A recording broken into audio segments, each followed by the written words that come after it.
Revolución: un cambio profundo, muchas veces violento, en las estructuras políticas y sociales de una comunidad, una definición que inevitablemente nos lleva a pensar en Argentina. ¿Existe un país más revolucionario y a la vez más revolucionado que el nuestro? Volvemos a situarnos en la década de 1980, en nuestro país, pero esta vez para hablar de las narrativas de ese regreso de la democracia, sobre todo para entender cómo se conformó ese lenguaje político particular, entender cuáles fueron los ejes discursivos principales de las primeras elecciones tras años de dictadura, los cambios producidos por la coyuntura, el lugar de la democracia y la economía en la vida de los argentinos, el impacto de estos discursos en la opinión pública y sobre todo pensar respuestas a una pregunta sumamente importante para entender nuestra historia reciente. ¿De qué manera, en solo 20 años, los argentinos pasamos del fervor democrático en las elecciones de 1983 al pedido de que se vayan todos y la crisis institucional, política, económica y representativa sin precedentes a inicio del nuevo siglo? ¿Qué llevó a quienes participaron de las elecciones del 83 a impugnar su voto o votar en blanco en 2003? Para este penúltimo episodio de la primera temporada de Revolución, un podcast de historia argentina, volvimos al campus de la Universidad Nacional de General Sarmiento, especialmente a la oficina 5026 del Instituto de Desarrollo Humano para hablar con quien fue profesora de la materia optativa que disfruté mucho en el último año de la carrera, llamada Discursos Políticos y Opinión Pública. Ella es Ariana Reano, actual directora de la licenciatura en Estudios Políticos. Ariana Reano es doctora en Ciencias Sociales, investigadora docente de la licenciatura de Estudios Políticos de la Universidad Nacional de General Sarmiento e investigadora adjunta de CONICET. Ha publicado numerosos artículos en revistas científicas nacionales e internacionales y capítulos de libros en ediciones colectivas. Sus trabajos abarcan perspectiva multidisciplinar que combina los aportes de la teoría política contemporánea y la teoría del discurso y de los lenguajes políticos para estudiar las articulaciones entre tradiciones como el populismo, la democracia, el socialismo y el liberalismo en las experiencias democráticas contemporáneas de América Latina. Hola, buenas tardes. Estamos acá en un nuevo episodio de Revolución Podcast. En este caso volvemos a tocar uno de los temas que más nos interesan de la historia reciente argentina, sobre todo pensando en lo que es la transición a la democracia y ese año tan particular, 1983, pero lo vamos a hablar desde otra perspectiva quizás. Por supuesto que el repaso histórico es inevitable y que hablar de los hechos es algo necesario para poder hacer un marco de lo que vamos a comenzar a hablar, pero vamos a pensar un poco en la cuestión del discurso. ¿Qué es aquello que se dijo en campaña? ¿Cómo ha tomado la gente esos discursos de Alfonsín tan particulares luego de haber obtenido la presidencia y de comenzar su primer mandato, y cómo se da ese discurso político? Vamos a ver pequeños retazos de análisis de esos discursos en lo que son los primeros años de esa vuelta a la democracia. Para eso estamos acá con Ariana Reano. Hola Ariana, buenas tardes. Hola, ¿qué tal? Muchas gracias por el espacio y por invitarme a conversar sobre estos temas. Un gusto. La verdad que hace rato tenía ganas de que podamos hacer esta entrevista. Me alegro de que se dé en este contexto y para comenzar a pensar un poco este periodo, ¿no? Nosotros estamos saliendo de la dictadura, ya los últimos meses de la dictadura son bastante difíciles, de lo que es sobre todo mantener el poder para la Junta. Tenemos ahí esos últimos años, ese último año post-guerra de Malvinas, sobre todo, donde se complica y ya se empieza a pensar inmediatamente en un llamado a elecciones, ¿no? Un poco apresurado también. Te quería preguntar porque he escuchado en otra ocasión que vos has mencionado un uso de un lenguaje político particular, ¿no? ¿Cómo podrías describir ese uso del lenguaje político particular en las elecciones previas al 83, o lo que es la asunción de Alfonsín? Bueno, efectivamente esa noción del lenguaje político es algo que yo he venido trabajando junto con otros colegas y otras colegas del área, digamos, de las ciencias sociales en general, un poco para pensar cómo se configura el lenguaje político de la democracia, no solo a partir de las elecciones de 1983, sino un poco a partir de la pregunta respecto de si no es posible rastrear que ese lenguaje político de la democracia comienza a gestarse en los años previos a ese hecho institucional tan fundante del 30 de octubre del año 1983, fecha en la cual efectivamente Raúl Alfonsín es elegido como presidente constitucional. Y en un rastreo que tiene que ver con el estudio de la prensa, pero también del recorrido respecto de lo que ciertas organizaciones, como los movimientos de derechos humanos, pero también en las voces de intelectuales y de políticos que uno puede rastrear, efectivamente hay algo de la configuración de ese lenguaje de la democracia que va aconteciendo en los años previos y que se va articulando no solo con la necesidad de restablecer el orden democrático, fundamentalmente, como vos bien señalás, a partir de la Guerra de Malvinas, o posterior a la Guerra de Malvinas y a lo que fue la derrota, ¿no? de esa instancia, y que se articula con otros temas vinculados a los derechos humanos, a la justicia, a la necesidad de recuperar cierta idea de igualdad, y que de alguna manera son temas y elementos que rodean a la construcción de ese lenguaje político y que configuran la matriz de ese lenguaje político de la democracia, en donde claramente la democracia es el concepto central, el concepto hegemónico, decimos por ahí, el significante que de alguna manera articula estas distintas voces de distintos actores que configuran y que interactúan en el escenario político nacional, pero que es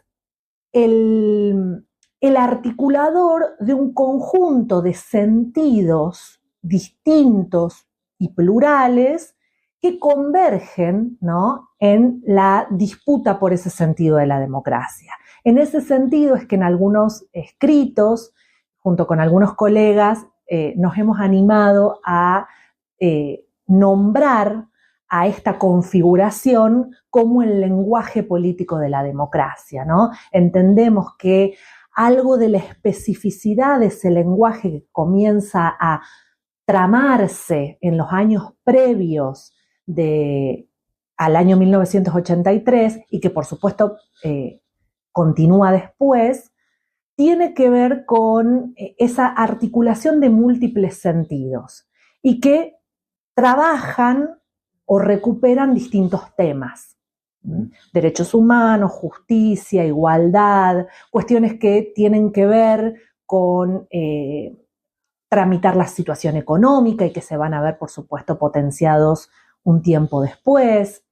Y es en ese sentido que hablamos del lenguaje de la democracia, ¿no? Como un suelo discursivo que articula distintos sentidos a partir de las distintas voces que interactúan en ese escenario. Podría decir que incluso aparecen otros sentidos, otros conceptos importantes, además de la democracia en sí, ¿o es el principal eslogan de cada uno de los partidos?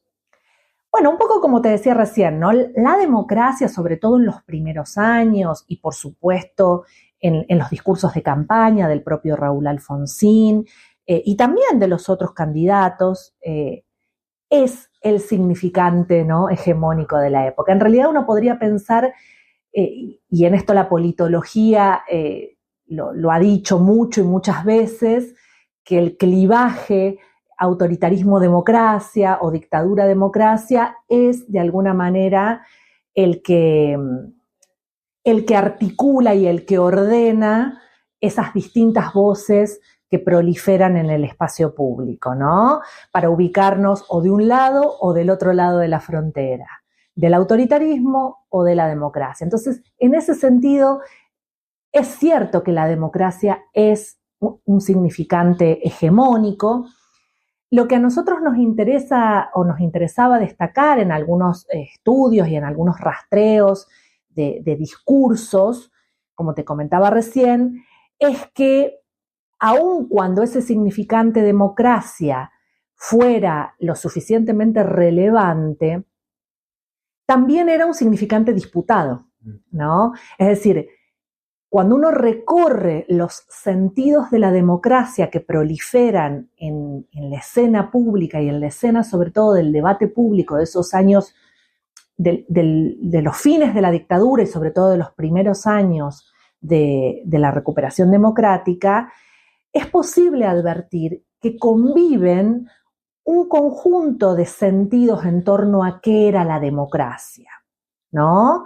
Si la democracia era solo la recuperación de la institucionalidad y de la gobernabilidad, si la democracia era la posibilidad de que eligiéramos a través del voto a nuestros representantes, o si efectivamente la recuperación de esa institucionalidad democrática podía ser pensada como el piso, por supuesto nada despreciable y nada desdeñable en función de ese pasado reciente de los años que habían representado los años de la dictadura, pero que solo con eso no bastaba, ¿no?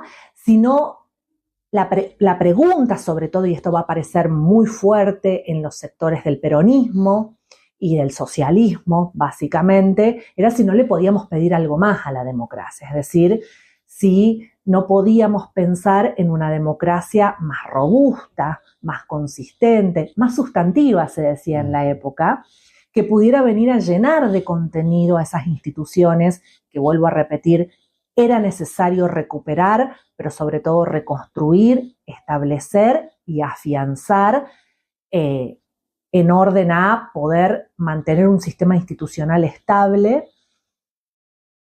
pero que también garantizara un piso de condiciones de vida de la población que fuera digno y que además garantizara un proyecto de desarrollo económico que pudiera justamente sustentar esas condiciones de vida para la mayoría del pueblo argentino, ¿no? Entonces, cuando uno recorre esas discusiones de la época, aparece mucho las tensiones entre si la democracia puede ser solo pensada como régimen político o necesitamos pensarla como algo más, ¿no? Como como una forma de vida, va a decir Alfonsín, al fin y al cabo, ¿no? Como una forma de vida, básicamente. Y ese lenguaje que se desarrolla tanto en las elecciones como posteriormente cuando Alfonsín asume la presidencia, es algo que se puede ver a nivel Latinoamérica, justamente pensando en que en los demás países también hubo dictaduras, algunas terminaron mucho antes, otras fueron más duraderas, pero se ve también ese lenguaje de que la democracia aparece como ese significante. Bueno, efectivamente, sobre todo si uno piensa en el cono sur de América Latina, que tiene esa particularidad de haber compartido, lamentablemente, la experiencia de dictaduras cívico-militares, la democracia empieza claramente a ser una demanda y al mismo tiempo un proyecto para pensar las salidas a esas dictaduras. A mí me parece que el caso argentino presenta algunas especificidades en torno a otros contextos de países hermanos. Pienso, por ejemplo, en Chile, pienso en Uruguay o pienso en Brasil. Y en torno a esas especificidades yo pensaría fundamentalmente en dos hechos. Uno, me parece que tiene que ver con la Guerra de Malvinas y cómo la Guerra de Malvinas de alguna manera fue un catalizador de un modo de tramitar la transición a la democracia que fue muy particular y muy distintivo de nuestro país. La ciencia política, y dentro de la ciencia política los estudios que se denominan de la transitología denominan a la forma en la que se tramitó la transición a la democracia en nuestro país, una transición por colapso, ¿no? Fundamentalmente a partir de lo que fue el episodio de la Guerra de Malvinas, que en otros países no aconteció de la misma manera, ¿no? Y eso hizo, por ejemplo, que en otros países las cuestiones de amnistía pudieran ser, digamos, puestas en el debate público como una solución posible a la forma de tramitar justamente esas transiciones a la democracia. Pensemos en la situación de Chile, en cómo Pinochet fue senador vitalicio, digamos, de ese país. Bueno, la forma en la que se tramitó también la transición en Brasil, ¿no? En el propio Uruguay. En ese sentido, transiciones pactadas le llama la politología a las formas muy distintas a la nuestra. Que son muy distintas a la nuestra. Y por eso señalo que para mí el episodio de Malvinas fue fundamental en la forma en la que aconteció esa transición.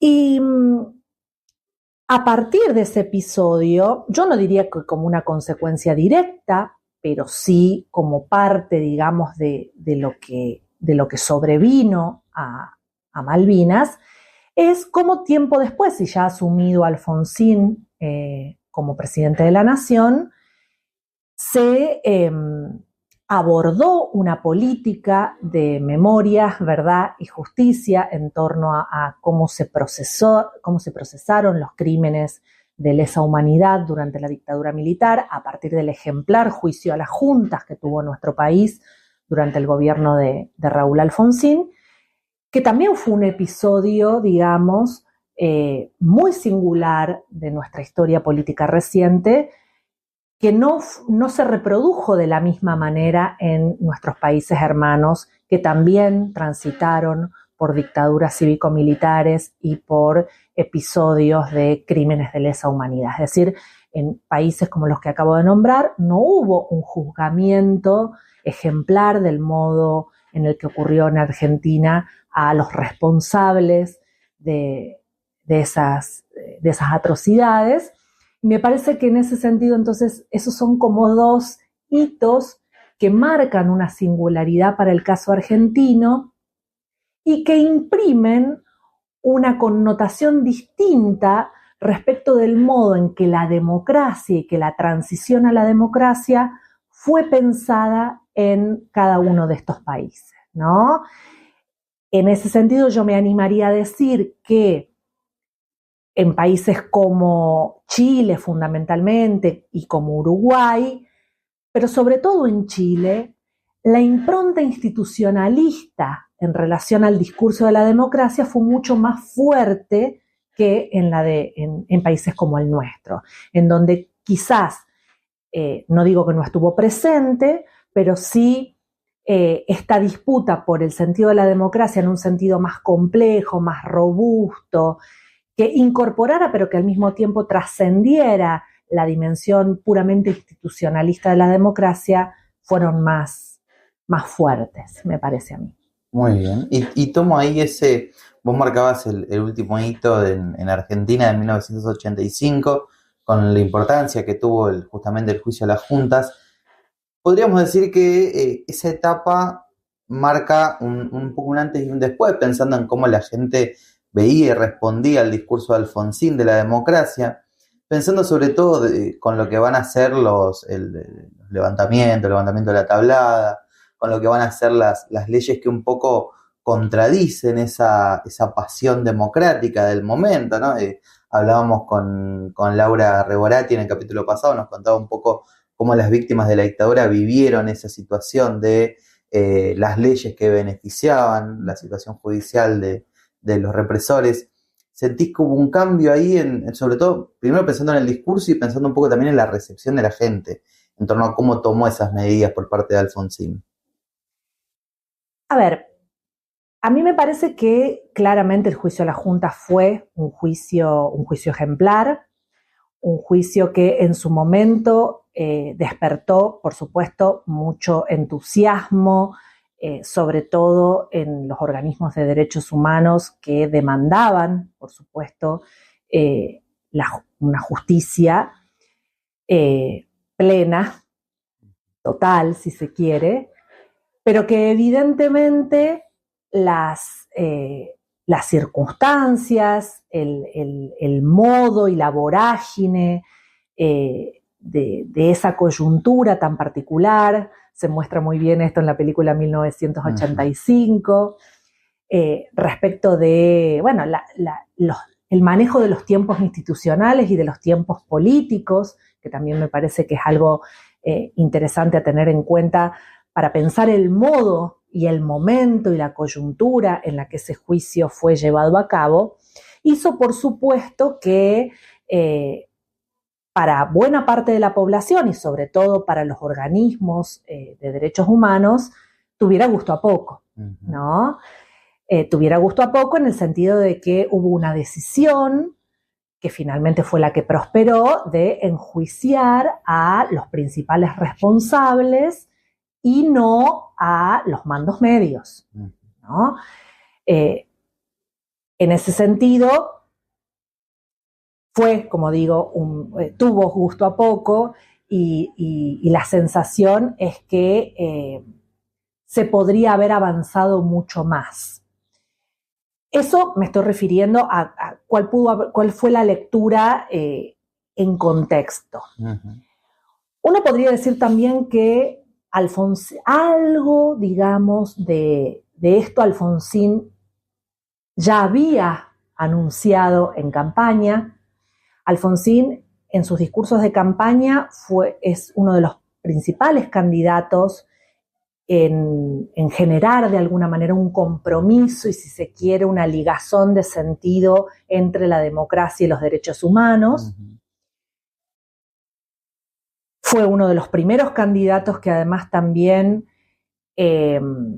se declaró en contra de la autoamnistía que estaban pidiendo las cúpulas militares, pero también fue uno de los candidatos que habló ya en campaña de tener en cuenta los niveles de responsabilidad. Es un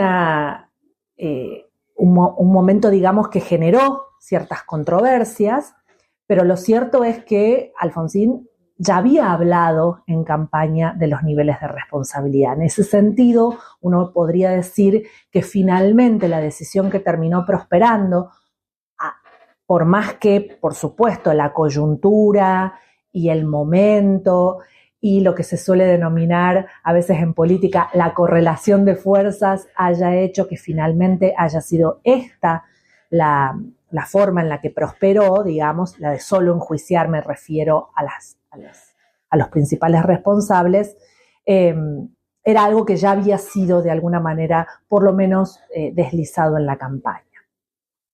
No obstante, creo que la decisión un tiempo después de optar por la ley de obediencia debida y luego por la de punto final generó claramente una desazón y una desafección por parte de, sobre todo, los familiares y los organismos de derechos humanos respecto de algo que en algún momento se había advertido como una promesa, ¿no? Como la promesa democrática, en esto que decíamos de cómo la democracia se había asociado a la defensa de la vida, de la paz y la lucha por la memoria, la verdad y la justicia. Claramente ahí me parece que eso fue un punto de inflexión en relación al posicionamiento de ciertos organismos y de parte de la población respecto a la política de los derechos humanos en democracia bajo el gobierno de Alfonsín. Ahí podríamos marcar uno de los grandes hitos que anticipan, al menos para la opinión pública, un gobierno que estaba llegando al final de una manera quizás con no tanto apoyo con el que había llegado, que parecía que era un apoyo pleno, sobre todo pensando en, más allá del resultado de las elecciones, una idea de, bueno, volvemos a la democracia, apoyamos a quien sea la persona que nos garantice esa vuelta a la democracia, y creo que uno de las gotas, digamos, que rebalsó el vaso sobre el final de esta presidencia tiene que ver con la hiperinflación y la situación económica, ¿no? ¿A partir de qué momento vos creés que la economía pasa a ser el motivo principal, ya sea de consulta por parte de los periodistas o en el discurso de Alfonsín? ¿Cuándo la economía se impone por completo? Bueno, claramente la situación económica con la que asume el gobierno de Alfonsín, lejos está de haber sido una situación estable y mucho menos próspera. Alfonsín asume su presidencia con un legado por parte de la dictadura cívico-militar en términos de crisis económica muy profundo y muy fuerte, ¿no? Con niveles de endeudamiento muy importantes, con una situación en términos de la inflación muy complicada que va a ir increyendo con el tiempo y a medida que va transcurriendo su gobierno, con niveles de pobreza muy considerables en relación a los que había recibido la propia dictadura. Uh-huh. Es decir, Alfonsín asume con una situación económica muy deteriorada, pero es cierto también que producto un poco de lo que conversábamos recién, de que el clivaje que de alguna manera hegemoniza esos primeros años, los últimos, diría yo, de la dictadura y los primeros del gobierno del propio Alfonsín, es el clivaje dictadura-democracia, es decir, el fantasma de la dictadura estaba tan presente que de alguna manera convertía o dejaba en un segundo plano, ¿no? En términos simbólicos y en términos de la necesidad de la inminencia para resolver esos problemas a la cuestión económica.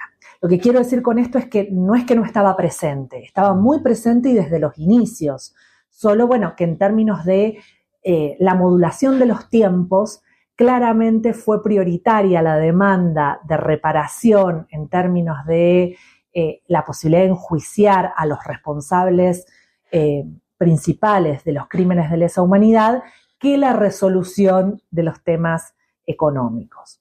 Lo cierto es que al promediar el mandato del gobierno de Alfonsín, y yo diría luego de que termina el juicio a las juntas, los problemas económicos comienzan a cobrar una relevancia en términos del debate público, pero también de la necesidad de resolución y de atención por parte del gobierno de esos problemas, comienzan a tener una relevancia importante. Yo diría que el año 1985, que es el año, como digo, cuando terminan los juicios, que además es el año en donde se implementa el Plan Austral, un plan destinado a combatir fundamentalmente la hiperinflación o la inflación y sobre todo a generar una estabilidad económica que no estaba aconteciendo, que luego es sucedido por el Plan Primavera, por el fallido Plan Primavera de 1988. Comienzan en esos años entonces una situación en donde la economía empieza a ser un tema preponderante, un tema que de alguna manera le gana en la agenda a la cuestión de los derechos humanos y a la necesidad de impartir justicia luego de que los juicios a las juntas habían terminado, ¿cierto? Y ahí uno puede decir, pasa al revés, no es que la demanda de justicia y el reclamo, porque no había sido una justicia completa de alguna manera la que había acontecido luego del juicio de las juntas, dejaran de existir, sino que pasan como un segundo plano, diría yo, o pasan a estar en un lugar de menor preponderancia en relación a los problemas o a las demandas por la estabilidad económica, que comienzan a tener ahí sí un protagonismo más central, ¿no es cierto? Sí, ahí pensaba, ¿no? Imaginémonos lo complicada y los problemas que trajo consigo la situación económica, como para lograr que la cuestión de democracia y derechos humanos, incluso cuando había una sensación de insatisfacción, y pasa a ser una insatisfacción total con las últimas leyes del gobierno de Alfonsín, pasa a estar en segundo plano, incluso con semejante disconformidad, ¿no? Con semejante situación, sensación de disconformidad. Y pensándolo ahí ya para lo que es el final del gobierno de Alfonsín, entonces podríamos decir que en las elecciones de 1989, ya con los nuevos candidatos y con cada uno teniendo que dar sus primeros mensajes a la población, continúa estando la economía como el principal objetivo, el principal proyecto, ¿no? La principal propuesta de campaña tenía que ver con sostener esa situación y mejorar y sobre todo bajar la inflación, ¿no? Sí, fundamentalmente, digamos, uno podría decir que la demanda por la estabilidad económica comienza a tener un rol fundamental en los discursos de campaña, por supuesto, y también como una demanda, digamos, de la población en general, ¿no? La sensación de que con los índices inflacionarios, sobre todo en los últimos años del gobierno de Alfonsín, a partir de 1988 fundamentalmente, no se podía continuar, o sea, la sensación era que no había gobernabilidad posible, incluso corría riesgo la estabilidad institucional que tanto nos había costado conseguir si no se ponía especial foco y atención a la resolución de la crisis hiperinflacionaria.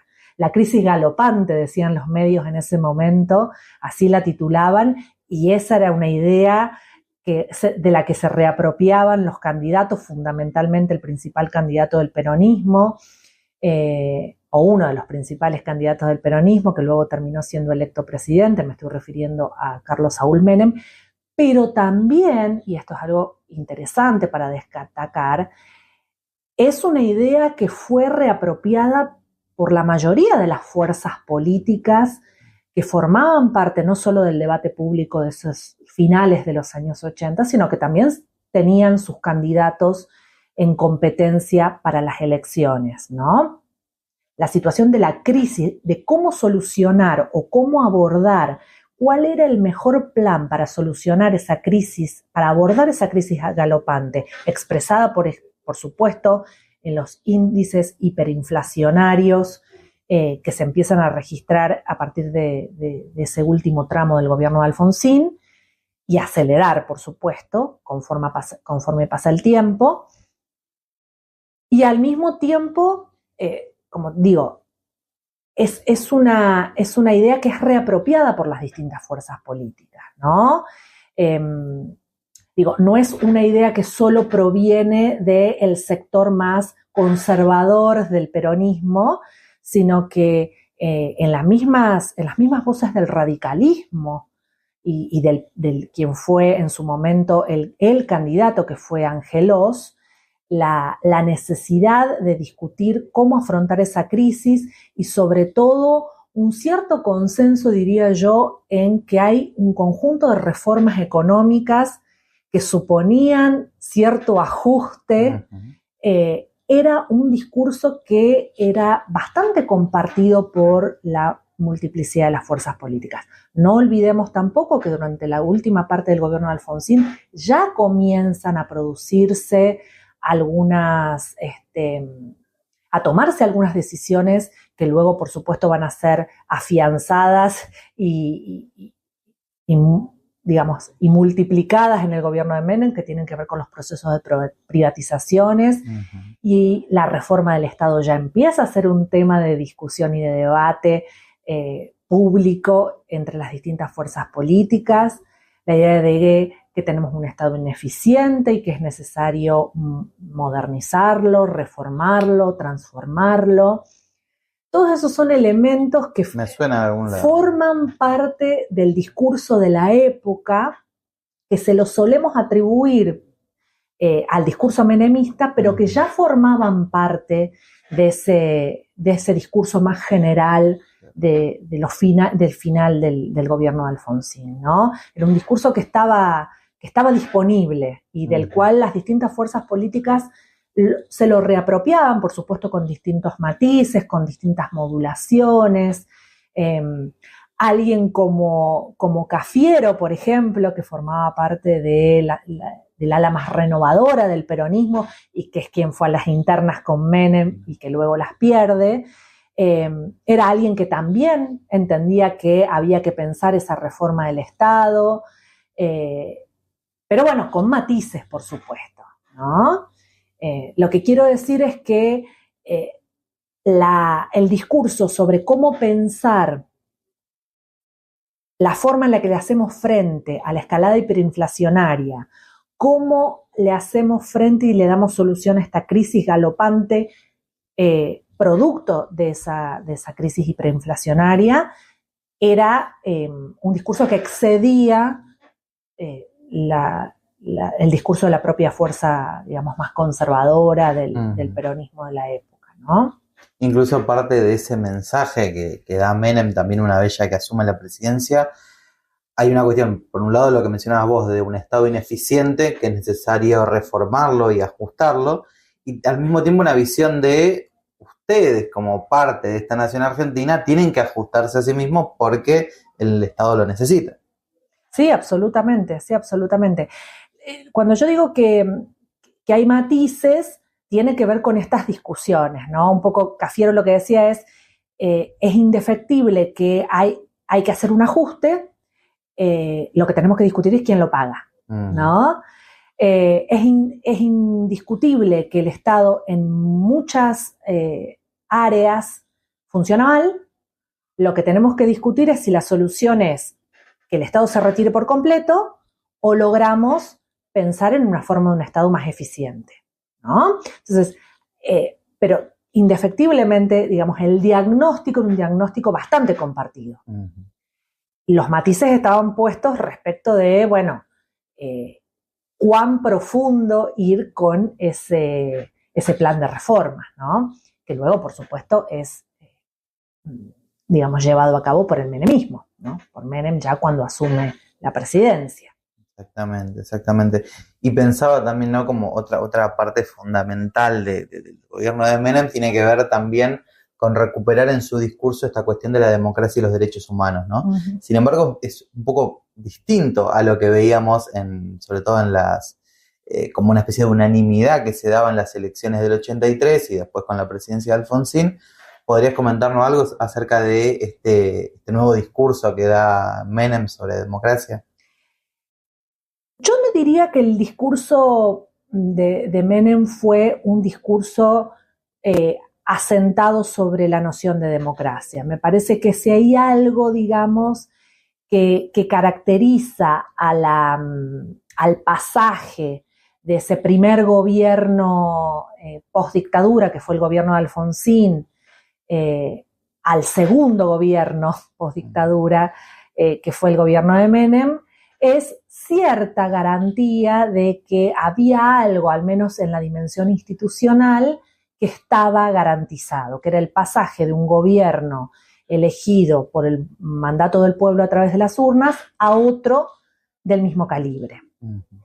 Eso es leído en el lenguaje de la politología como cierta garantía de la consolidación democrática, claro, ¿no? O sea, desde un punto de vista que solo pone el foco o el énfasis en lo institucional, el hecho de que hayamos elegido a dos presidentes en forma consecutiva a través del voto, da cierta garantía de estabilidad y consolidación democrática.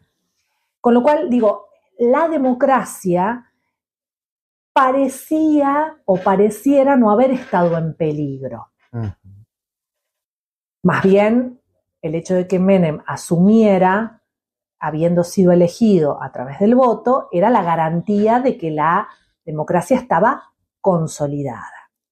La pregunta que surge ahí es, bueno, ¿qué democracia estaba consolidada, no? Volviendo a lo que decíamos al inicio de esta conversación, la democracia entendida en términos institucionales. Claramente la deuda pendiente era la democracia en términos sociales, ¿no? La sensación es que había quedado pendiente, inconclusa, esa promesa del alfonsinismo de que con la democracia se come, se cura y se educa. Uh-huh.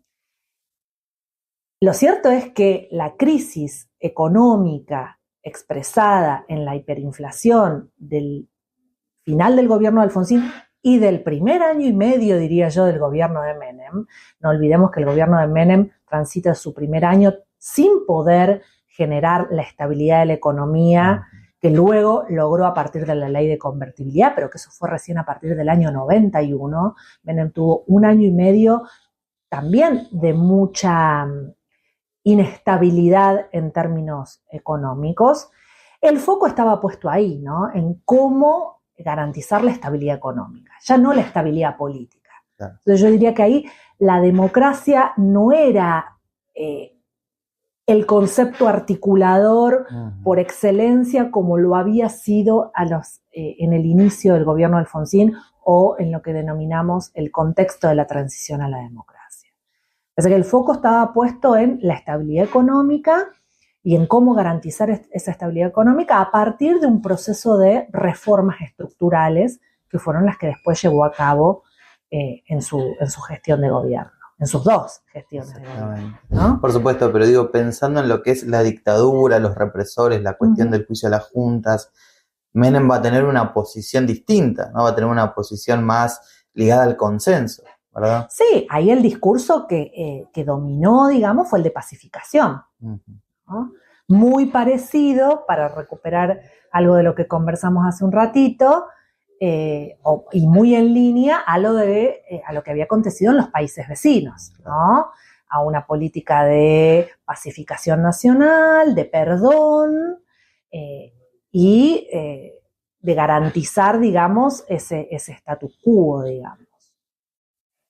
No hubo una apuesta por avanzar mucho más, ¿no? A pesar, y quizás de un modo un poco paradojal, que Menem había sido un preso político, ¿no? Menem había sido víctima de ese periodo tan nefasto de nuestra historia reciente, y sin embargo no fue una bandera de la que se haya reapropiado y que haya levantado como insignia ni de sus promesas de campaña y mucho menos de su gobierno, ¿no? Más bien todo lo contrario. Y hacia el final por supuesto que me encantaría poder quedarnos en Menem y profundizar, pero también nos demandaría otra hora más de episodio. Pensando sobre todo hacia el final de lo que va a ser la presidencia de Menem y una nueva llegada de elecciones. Ahí, ¿cuál veríamos como mensaje principal de campaña? ¿Volvería a estar la economía como principal significante? ¿Vos te referís a la etapa, digamos, del final de la segunda presidencia? De la segunda presidencia. En realidad a mí me parece, y sobre todo si uno piensa en el tránsito entre el segundo gobierno de Menem y lo que fue el gobierno fallido de la Alianza, me parece que el tema central ahí estuvo puesto fundamentalmente en los episodios de corrupción, ¿no? Que efectivamente, digamos, signaron buena parte del gobierno de Menem y sobre el cual la Alianza y ciertos sectores del progresismo hicieron fuertemente hincapié y casi que fue un lema de campaña, básicamente, la lucha contra la corrupción, ¿no? Eso lo diría como en primer lugar. Y claramente las consecuencias del modelo económico implementadas por las políticas del menemismo, ¿no? Claramente la situación económica en la que llega el país y la situación sobre todo ya insostenible hacia finales de los 90 y principios de los 2000 de la paridad peso-dólar, digamos, ¿no? El diagnóstico acerca de lo insostenible de esa política, no solo por las consecuencias que había generado en términos del modelo económico respecto a los índices de pobreza, los índices de desocupación, de desempleo, la política de privatizaciones, de reducción del Estado, etcétera, etcétera, sino de la sustentabilidad de la propia paridad, ¿no? Me parece que esas dos cuestiones, la inviabilidad de ese modelo económico, y por supuesto como reflejo de eso, la inviabilidad social, la sustentabilidad social de ese modelo económico, y al mismo tiempo los escándalos y los episodios de corrupción, me parece que fueron las dos cuestiones fundamentales que marcaron ese fin el final del gobierno de Menem y el ascenso de la alianza como la posibilidad de empezar a reparar sobre todo la cuestión, digamos, empieza a aparecer con el gobierno de la alianza la idea de que la política tiene que dejar de ser el lugar, digamos, de reparto y el lugar de los negocios y el lugar, digamos, en donde los amigos del poder hacen sus negocios, donde la cuestión de la ética y la moral, recordemos la imagen de Lilita Carrió y su discurso fuertemente ético, el discurso del propio Chacho Álvarez, ¿no es cierto?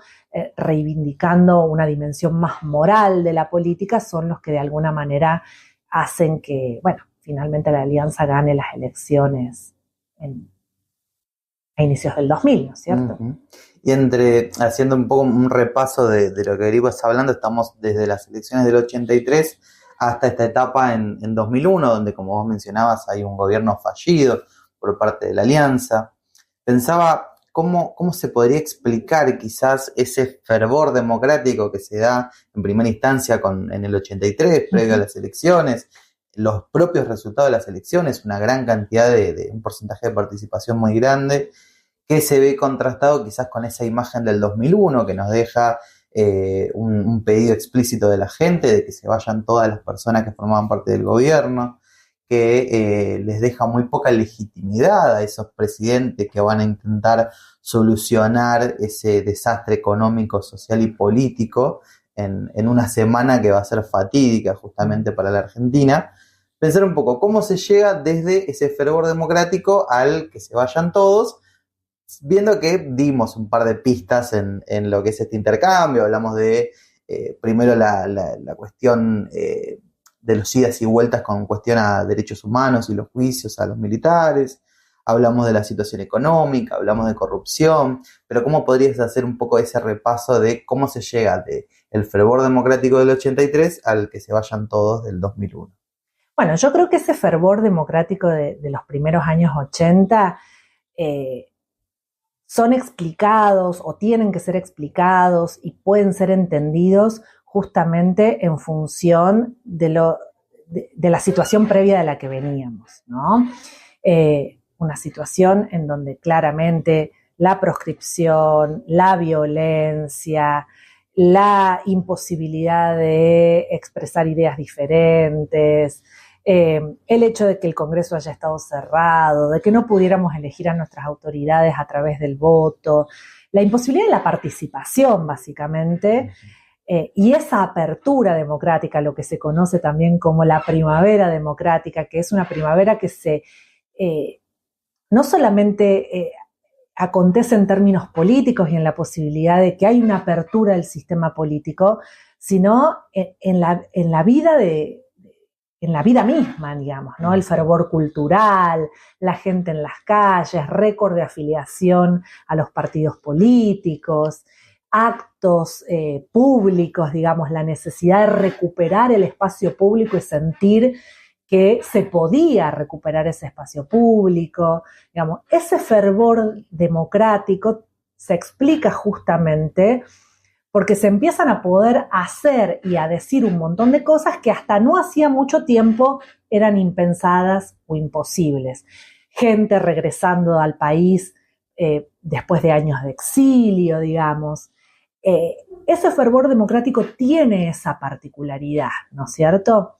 Lo que me parece que va aconteciendo con el tiempo y que de alguna manera tiene expresión en ese que se vayan todos del 2001, tiene que ver con una crisis que yo diría se manifiesta en dos, al menos en dos dimensiones, no digo que sean las únicas, en este momento se me ocurren dos.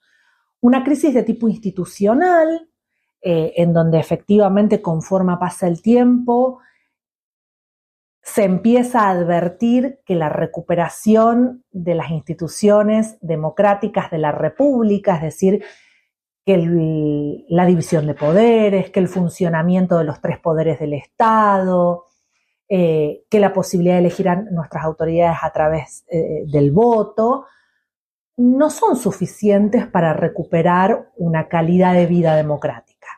O sea, son una condición muy importante, pero no son suficientes. ¿Sí? Eso lo diría como una primera cuestión. Y después, una cierta sensación de traición o al menos de no efectivo cumplimiento de esa promesa democrática evocada en aquella famosa frase célebre de Alfonsín de que con la democracia se come, se cura y se educa, ¿no? O sea, con la democracia no solo se vota, sino también se come, se cura y se educa. Me parece que conforme fue pasando el tiempo, la imposibilidad de la democracia de cumplir esa promesa en términos de mejorar la calidad de vida de las grandes mayorías del pueblo argentino, decantó de alguna manera o eclipsó, me parece mejor la imagen, en los episodios del año 2001, expresados en ese lema del que se vayan todos, ¿no? Que es una frase que fue muy simbólica de esos años y que expresó ese malestar, ¿no? Ese malestar con que efectivamente la recuperación de la institucionalidad democrática no garantizó un bienestar por lo menos sostenido en el tiempo, en las condiciones de vida de las grandes mayorías. ¿Sí? Como que hubo una deuda pendiente ahí. Entonces, parte de lo que hoy mencionamos como el desencanto democrático, me parece que tiene que ver con eso, con que difuminado, no me gusta usar esa palabra para no decir desaparecido, porque difuminado o menos presente la posibilidad de que un nuevo gobierno dictatorial se instaurara en el poder, difuminado ese peligro, la deuda pendiente sobre el mejoramiento de las condiciones de vida y la posibilidad de un modelo de desarrollo económico y social sostenido en el tiempo se vuelve cada vez más evidente. Y me parece que eso es lo que eclipsa en el que se vayan todos. Que efectivamente luego no sucedió, porque al poquito tiempo después se convocaron elecciones y buena parte de esa clase política que había sido como defenestrada vuelve a participar en política. Y si bien, por supuesto, los niveles de participación fueron mucho más bajos y buena parte de nosotros recordamos las formas anecdóticas en las que mucha gente decidía votar por Clemente o poner una feta de salame en vez del voto en los sobres y en las urnas, que también son un síntoma, digamos, de un descontento y de una expresión de descontento y de desapego, digamos, por la clase política. Lo cierto es que la gente volvió a concurrir a las urnas, volvió a votar, y lo cierto también es que quien ganó las elecciones en aquel momento fue Menem. Me parece que eso es un dato que no lo debemos perder de vista, ¿no? Que no lo debemos perder de vista.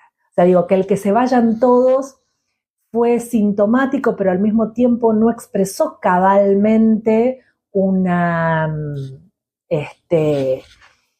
rechazo absoluto a un modo de hacer política y a una clase política, lo que hoy que denominaríamos o lo que se denomina como la casta, sino más bien una reafirmación de ella. Y me parece que eso es interesante para pensar, ¿no? Para pensarlo. Uh-huh. Pero claramente, si vos me preguntás, un poco para reconstruir el sentido de tu pregunta, ¿qué pasó entre ese fervor y ese descontento? Uh-huh. Me parece que lo que hubo fue una sensación de incumplimiento de una promesa que tenía que ver fundamentalmente con garantizar condiciones de igualdad y de justicia social y de una vida digna para todos y todas. ¿Sentís que se recupera en algún momento esa participación por parte de la gente? Vos mencionabas, ¿no?, el caso de las elecciones, una gran cantidad de voto en blanco, una gran cantidad de impugnación de votos, ¿no?, con todos estos sucesos cómicos incluso que ocurren en las urnas. ¿Sentís que en algún momento se recupera la situación, la gente deja de votar en blanco y empieza a tomar decisión por políticos en los que sí siente un poco más de confianza que lo que había ocurrido antes del 2001?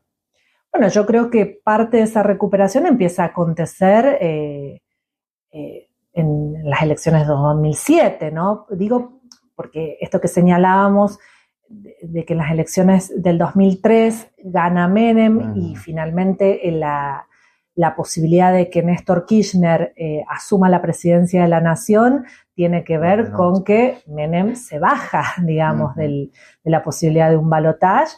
Y porcentajes muy bajos, ¿no? Y porcentajes muy bajos, exactamente. Esto que se suele decir siempre, de que Menem es el presidente que asume con más cantidad, o con más porcentaje de desocupados que de votos, ¿no? Con apenas el 22 y pico, casi 23% de los votos.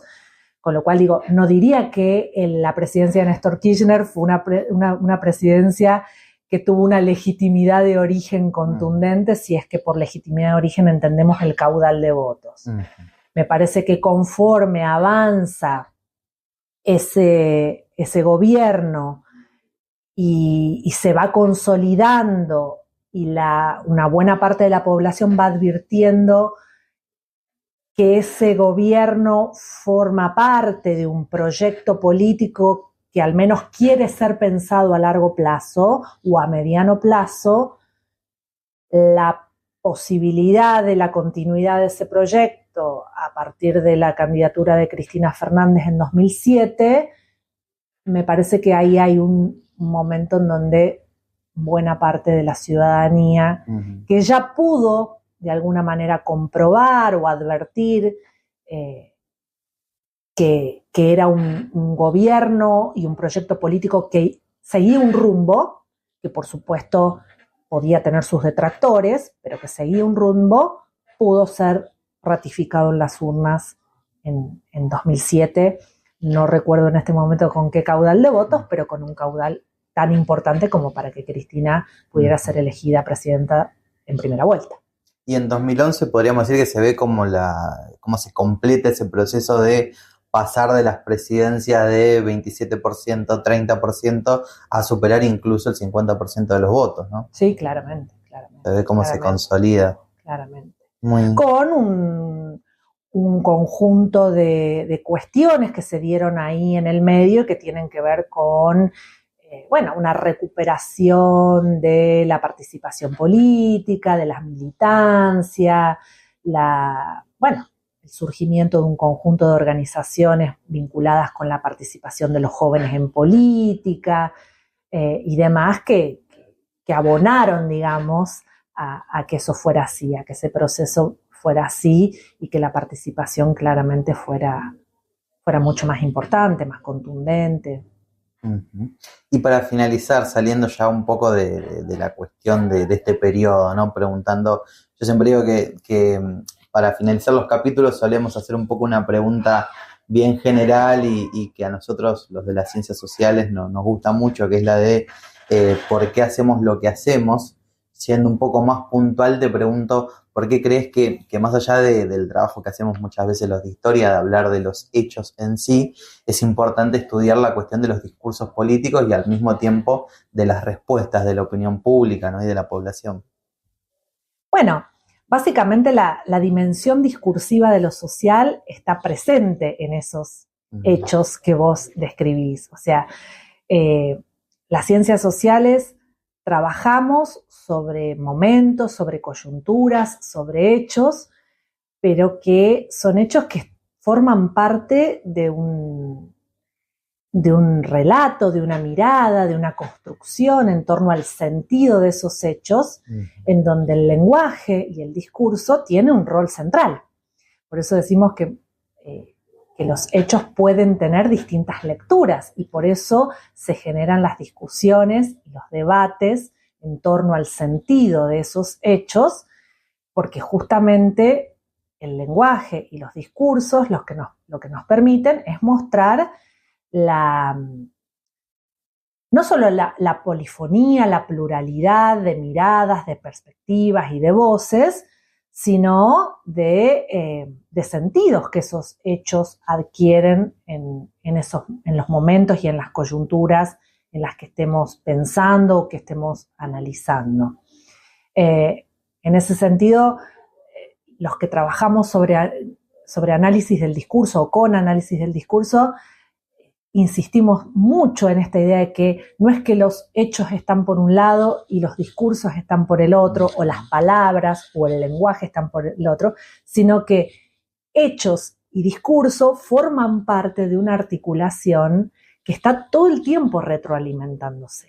Y que eso es lo que permite, de nuevo, que podamos tener ciertas miradas, perspectivas distintas, incluso contrapuestas, sobre los mismos hechos, lo que de ninguna manera debería suponer es tergiversar esos hechos, que es otra cosa, ¿no? Pero digo, la forma en la que nosotros tenemos, no solo de las ciencias sociales, sino casi desde una dimensión de la humanidad, a acercarnos a los acontecimientos, es a través de las palabras, es a través de la forma en la que relatamos esos hechos. Y ese relato, esa reconstrucción, supone una reconstrucción del sentido de esos hechos y de esos acontecimientos. Con lo cual digo, discurso, lenguaje y hechos o acontecimientos forman parte de un mismo tándem. Exactamente. Muchas gracias, Ariana. Bueno, gracias a vos.